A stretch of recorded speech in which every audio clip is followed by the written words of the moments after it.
Selamat datang kembali di seri belajar Smart Contract Development, dan pada seri kedua ini atau video kedua ini kita akan belajar ya tentang sejarah singkat Ethereum dan apa itu smart contract.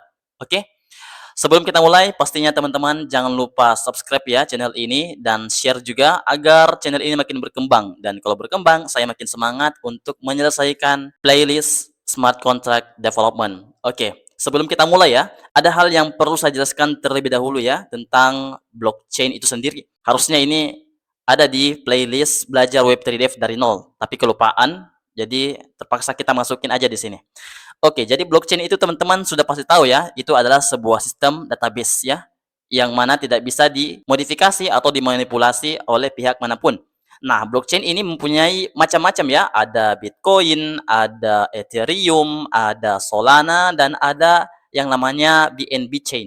Oke, jadi ini semua adalah blockchain, teman-teman. Nah, setiap dari blockchain ini mempunyai yang namanya koin, teman-teman ya, koin. Seperti pada Bitcoin, oke, pada blockchain Bitcoin mempunyai koin yang namanya BTC. Oke. Dan biasanya nama koin itu tidak jauh berbeda dengan nama blockchainnya. Seperti Bitcoin, nama koinnya adalah BTC. Ethereum, nama koinnya adalah ETH. Solana, nama koinnya adalah Sol, oke. Dan BNB Chain, nama koinnya adalah BNB. Oke. Jadi setiap koin itu namanya itu tidak jauh beda dengan nama blockchain-nya.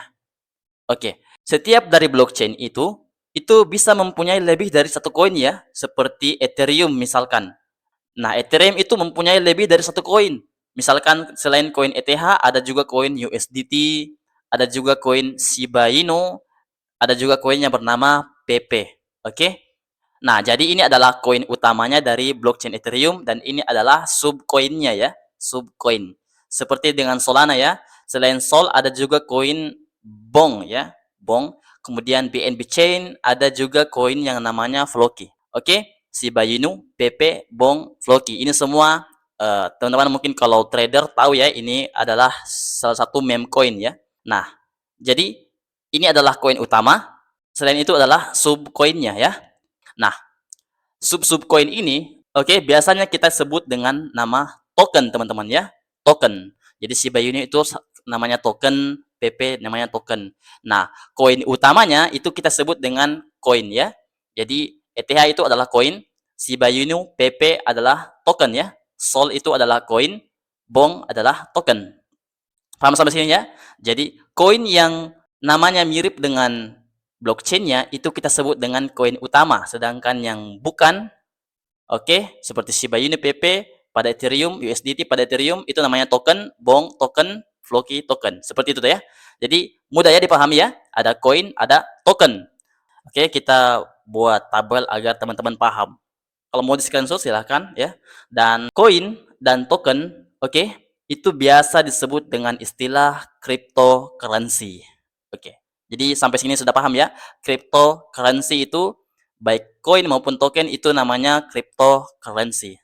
Oke, teman-teman ya. Sekarang kita masuk di inti pembahasan yaitu sejarahnya. Oke. Nah, blockchain Ethereum itu pada dasarnya terinspirasi dari Bitcoin, teman-teman. Jadi pada tahun 2009, Satoshi Nakamoto menyebarkan sebuah white paper yang berjudul Bitcoin a Peer-to-Peer Electronic Cash System. Dan buat teman-teman yang ingin membaca white paper ini, teman-teman bisa membuka website bitcoin.org, oke? Kemudian masuk ke perkenalan dan di sini ada white paper. Diklik aja. Nah, di sini ada beberapa sebuah file ya yang sudah diterjemahkan, ada yang versi originalnya dan ada juga yang versi bahasa Indonesianya. Tinggal teman-teman klik aja di sini dan akan menampilkan white paper yang di-share oleh Satoshi Nakamoto. Yang pada intinya white paper ini menjelaskan sebuah sistem pembayaran tanpa penengah seperti bank ya. Nah, dari sini kita mengenal yang namanya konsep blockchain, teman-teman. Akan tetapi, blockchain pada Bitcoin ini itu hanya menyimpan transaksi finansial ya. Jadi mirip seperti buku besar ya, kalau teman-teman paham di dunia finance. Nah, kemudian muncul si bapak ini ya, Vitalik Buterin ya. Ini orang Rusia, Rusia Kanada kalau nggak salah ya. Nah, ini mempunyai keresahan seperti itu, teman-teman. Jadi dia suka sekali ya dengan konsep blockchain pada Bitcoin ini. Tapi dia berpikir ini kurang ya, karena dia hanya menyimpan data transaksi finansial, terbatas pada transaksi finansial. Nah, akhirnya dia juga menulis sebuah white paper ya, A Next Generation Smart Contract and Decentralized Application Platform by Vitalik Buterin 2014. Nah, yang pada tahun 2015 launchinglah Ethereum ya. Nah, dari Ethereum ini kita mengenal yang namanya smart contract, teman-teman. Intinya, smart contract itu adalah sebuah kode program yang berjalan otomatis di blockchain Ethereum. Oke, agar teman-teman makin paham, analogi smart contract itu seperti mesin otomatis minuman ya, seperti ini. Saya nggak tahu ini namanya apa. Yang mana kalau kita masukkan uang ya, misalkan 5.000, maka akan mengeluarkan minuman yang harganya 5.000, teman-teman. Begitu pula dengan harga yang di atasnya, misal 10.000, 15.000. Maka otomatis ya akan mengeluarkan minuman sesuai dengan uang yang teman-teman masukkan ke dalam minuman ini. Yang mana transaksi ini terjadi tanpa pihak ketiga ya, seperti kasir. Iya, kalau di minimarket ya tentu harus melewati pihak ketiga yaitu kasir. Tapi kalau mesin minuman seperti ini itu tanpa pihak ketiga.